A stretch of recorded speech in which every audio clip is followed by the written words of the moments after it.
We have the tarpaulin iron pond. Is that okay? The tarpaulin iron pond. You have tarpaulin wooden pond. Tarpaulin wooden pond. That is oshishi, planks, right? Where you use planks and tarpaulin, put them together, and you get a fish pond. Is that okay? You have the plastic ponds. Do you know GP Tanks?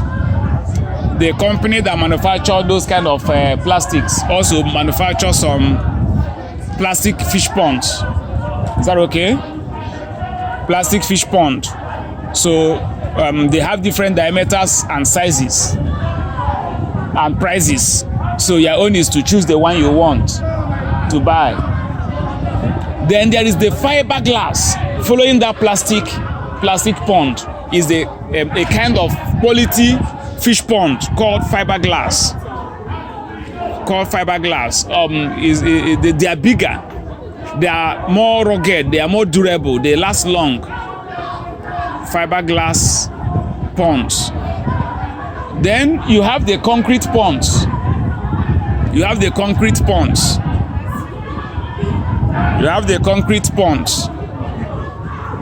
You know, as the name implies, concrete is a cement block, plastered. Is that okay? Then we have the earthen pond.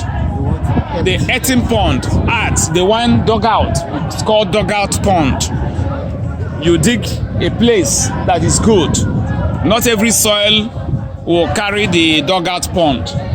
It has to be a soil that the soil is good. The water will not leak out after digging. A clayey kind of place that water can be, that is waterlogged kind of. So when you dig it, you create an embankment. You create a high side of that pond so that the water will remain inside. And that is your earthen pond. Those are let's include the floating cage fish pond, the floating fish pond, the one I mentioned that you can put on the stream or lake, in the stagnant kind of water in a lake. You just bring your fish pond like a cage with nets. You put it there, it will enter. Your own is to just gain access to that place and put your fish inside and go home. And come and feed them and go home. So those are the kinds of ponds that we have. Is that okay? That one is a cage, floating cage. Yes, or fish cages. Fish cages. Yes. So we have identified the pond facilities as 1. Tarpaulin iron pond, tarpaulin wooden pond, plastic pond, fiberglass pond, concrete pond, earthen pond, and floating cage ponds. Now, one major characteristics of the pond is that it must be up to 4 feet. Yes, the pond depth, the depth of the pond must be up to 4 feet or 1.5 meters. 4 feet. That means it should be up to your hip. It should get above your waist. Is that okay? For that fish to grow, for the fish you are stocking to grow, for the water to be enough to carry the fish to grow, the pond must be up to 4 feet. And when we are talking about 4 feet, we are talking about 5 coaches of block. Are we there now? From the ground, from the floor level, 5 coaches of block. If you go and do your pond, 4 coaches, you have not gotten your pond for grow out. Maybe you are doing fingerlings and juvenile.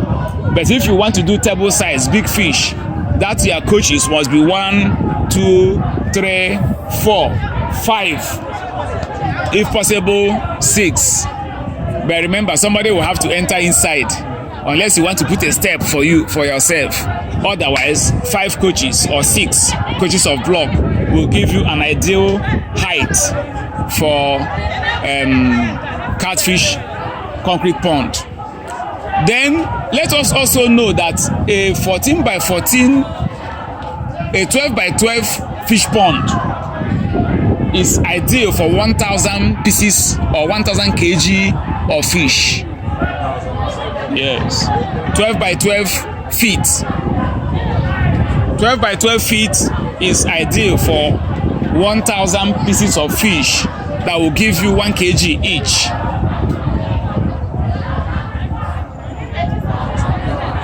Yes, I'm saying that 12 by 12, or let's even say 14 by 14, so that the space of the pond will be big, right? You can use it and stock.